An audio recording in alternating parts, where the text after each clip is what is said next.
and I'm sure there's some, what is, because obviously the localization job is so, I mean, it's such an obviously omnipresent thing, but misunderstood, I think, part of gaming. What is like the biggest misconception that you feel like you see often with your work? That we have a lot of control over what we do.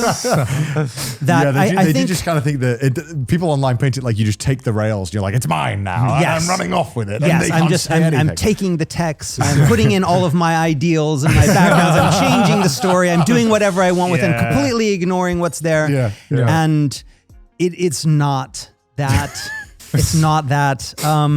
It's also that a lot of decisions are not made by Loc at all. They're made by other parts of the teams. And whether that be the dev team, sometimes it's the publishing side. You have brand managers that are like, oh, you need to do something this way. We don't want you to, we've had, even on Final Fantasy 16, there were a couple of lines that we were asked to rewrite because they used terminology that was deemed unacceptable. Again, understandable, because they're like, we have a Square Enix brand, and a Square Enix brand, we don't use these terms. And like, we understand your M for mature, and you get to say these things as opposed to a teen, game. But that said, it's still, we have this image to uphold, and and I get that.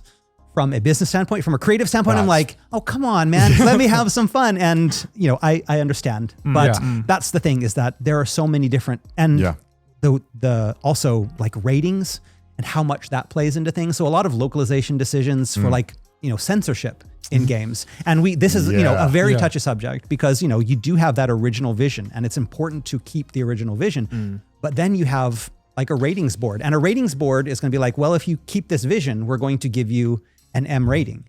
And the business side, they have all their numbers. They know that, if it's an E for everyone, they can get this many sales. If it's a teen, they get this many sales. If it's an M, they can't sell it in these places because these stores don't sell games that are rated M. And they have all of that data there. Right. And so you have these reasons for maybe wanting to change content, because if you don't, then it could get you run afoul of ratings boards. It could get run you afoul of other parts of your company, other, distributors in other countries. There's so many moving parts and all of those decisions are made, again, not by localization. Localization doesn't get to decide how many units we're gonna, what languages we localize for. That's not a localization decision. Which languages? That's projects, that's publishers. And so a lot of decisions that look like they may be localization decisions are, in fact, decisions made by the entire team, or maybe even not even the team, maybe the company, maybe not the developers, but the publishers. And so it's a lot more complex than everybody says. That like we the localizers aren't just like these people that are at, in this other little, office somewhere, and then we get the final game and we just like cut it and chop it in red markers and here's your game, masses. Like it. It's like, that's not what happens now. The really popular word that's been online is obviously enshittification. It's been really, it's a term that's thrown around a lot. And obviously with gaming becoming quite fast-paced moving in a sense as well, with indie games and stuff. And recently, obviously, Silksong had I think a Chinese localization that was really, really bad. And that, led to them getting a lot of negative reviews. Is it because do you feel that because of the internet, there has been more localization, but at the same time, there's also been a bit of a disregard for it in terms of like, we'll just figure it out afterwards. I imagine you spent a lot of your time kind of honing your craft at doing this and working so closely with Square that I'm sure you probably have a lot of thoughts on localization and the industry and whatnot. But obviously, whatever you can or can't say. Localization it's very. It's a craft. It's a craft, but it's also easy to be put under the microscope just because it's kind of a language thing. Yeah. And also I think that it's unlike maybe programming or art or, creating music that are, things that require a lot of skill. Language is something that's so close to everyone. And if you have a dictionary or a Google, then you can kind of see what's going on in the other language. You have more visibility, I think, in localization.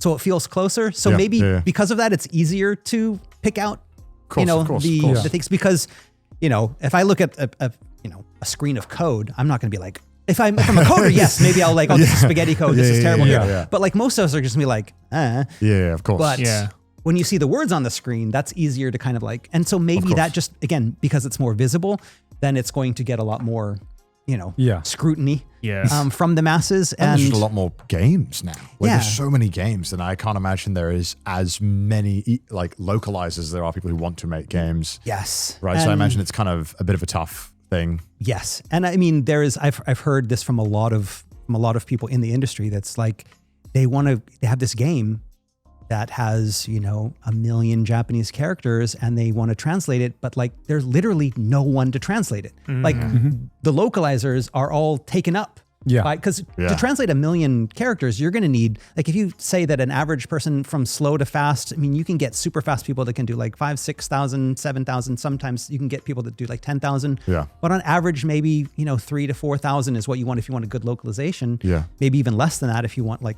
super detailed localizations. I'm just throwing out numbers now. But even if you do have high-end 10,000 characters a day, you can do the math. How long is it going to take to do the 1 million? So you're going to need a team of a bunch of people that are, and then it's the too many cooks problem that, you can have a team of 10 people doing this to get it done, but it's not going to be consistent. You're going to need to go over it, have somebody edit it, make it sure everything's consistent. That takes people, that takes time, that takes money.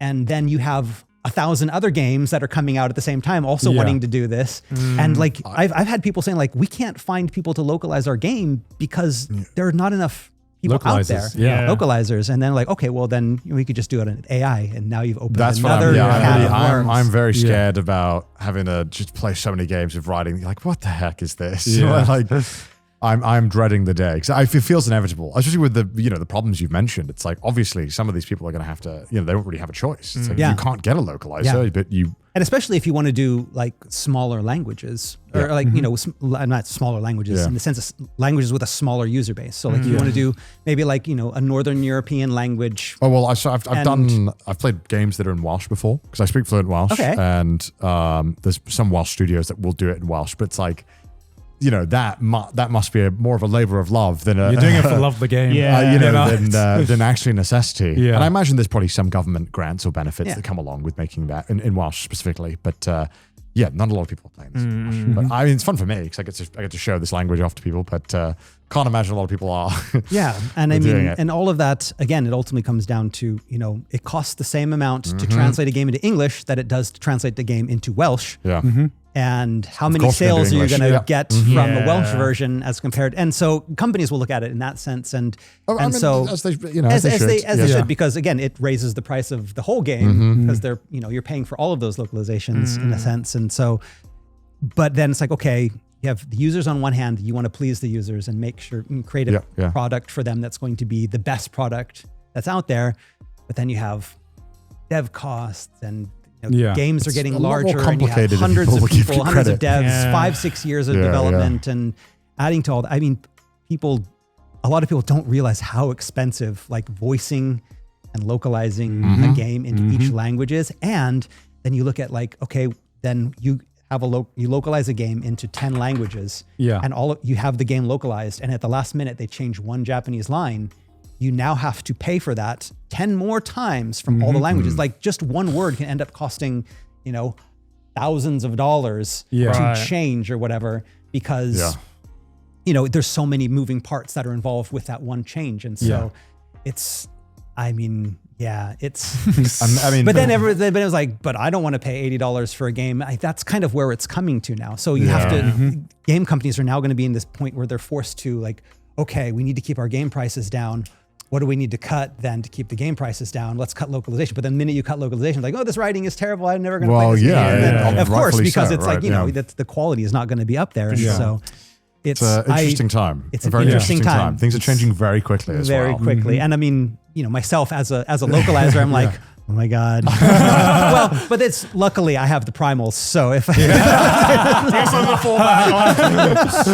well, it sounds like there's no shortage of work as well. God forbid. It's like, so okay, we're going to have to do another Budo. Got to pay the bills. Oh man.